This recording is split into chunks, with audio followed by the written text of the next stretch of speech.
Hello, I'm Dr. Anna. In the current coronavirus situation, we're dealing not just with a pandemic of the virus, but with a pandemic of stress and anxiety as well. Day after day, week after week, and month after month, we cope with not just a threat to our health, but with massive disruptions in our daily lives. We may worry about catching the virus, not able to get regular health care, job losses, interruptions with school, inconveniences with so many businesses being closed, disruptions in our social life, more demands at home with everyone there, and uncertainties about the future. It is normal to feel stressed, anxious, and even overwhelmed. When we deal with stress day in and day out over a long period of time, our minds can go into overdrive. We can become anxious, irritable, and fearful. In an anxious state, the mind tends to think less clearly, and we can become more reactive and less rational. Our system may become overactivated, and a small problem can provoke us to react in an over-exaggerated manner. We may be more prone to lose our temper, make poor decisions, or to overreact to potential and imagined risks.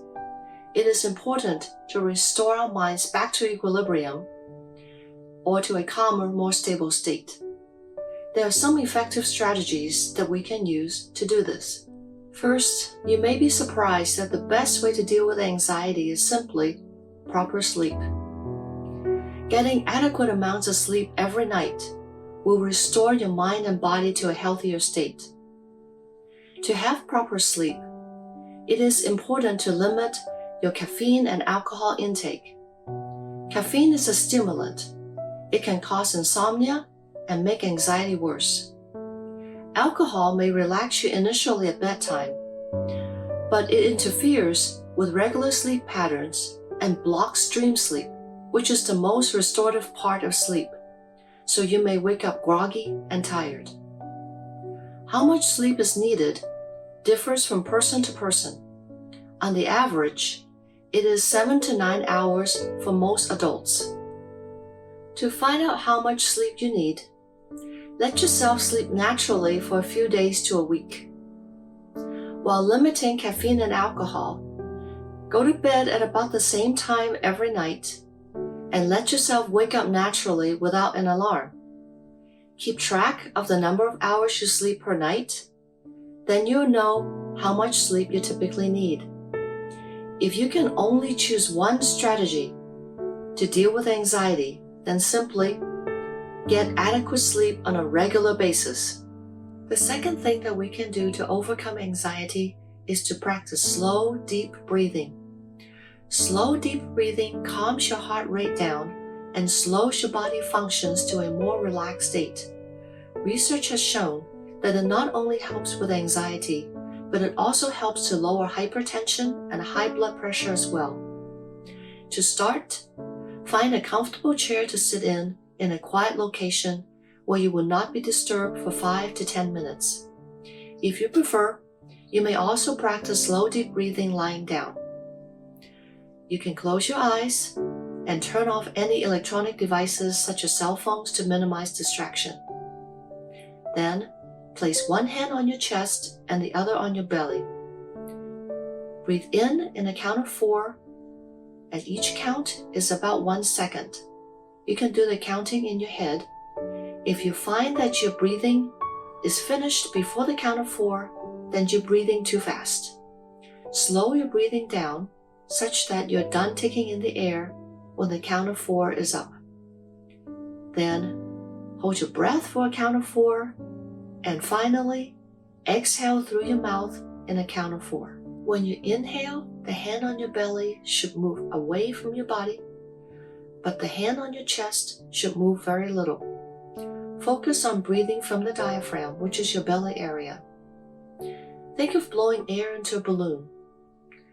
The balloon expands as air goes in, so your hand will move away from your body, and the balloon contracts as air goes out, so your hand will go in toward your body.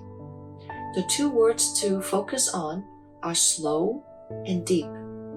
The count of 4 will help slow the breathing down. Putting your hand on your chest and your belly will help direct the breathing further down into the diaphragm to avoid shallow breathing from the chest. Let's practice a few times. Sit comfortably with both feet on the floor.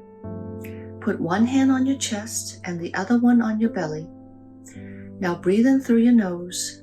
1, 2, 3, 4. Hold your breath.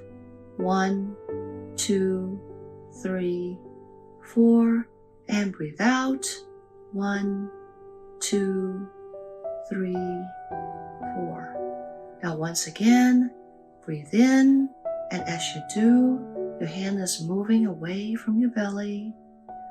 Hold your breath. 1, 2, 3, 4. And exhale. 1, 2, 3, 4. And your hand is moving back toward your body. One last time. Breathe in. 1, 2, 3, 4. Hold your breath. 1, 2, 3, 4. And breathe out.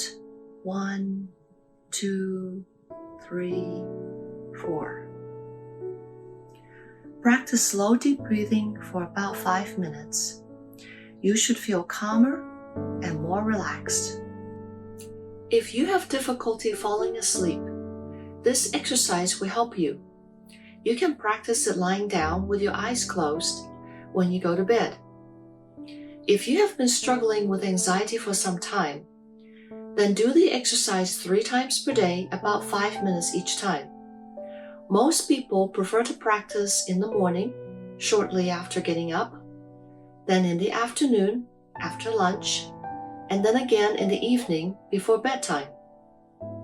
You can also practice it when you feel anxiety coming on, in addition to the 3 times.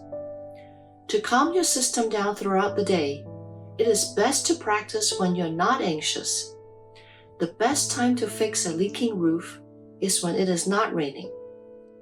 If anxiety has been a regular problem for you, it will take a few weeks of practicing slow, deep breathing for you to start feeling better.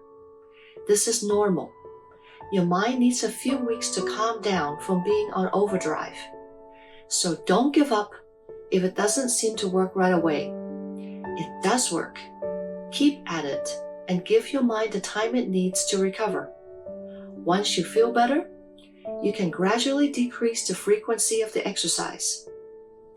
We have reached the end of part 1 of the video on overcome anxiety.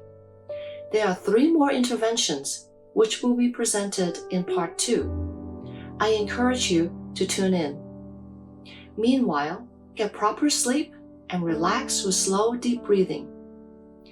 Through it all, God is with us, and we can say in accordance to Psalm 4:8, "In peace I will lie down and sleep, for you alone, Lord, make me dwell in safety."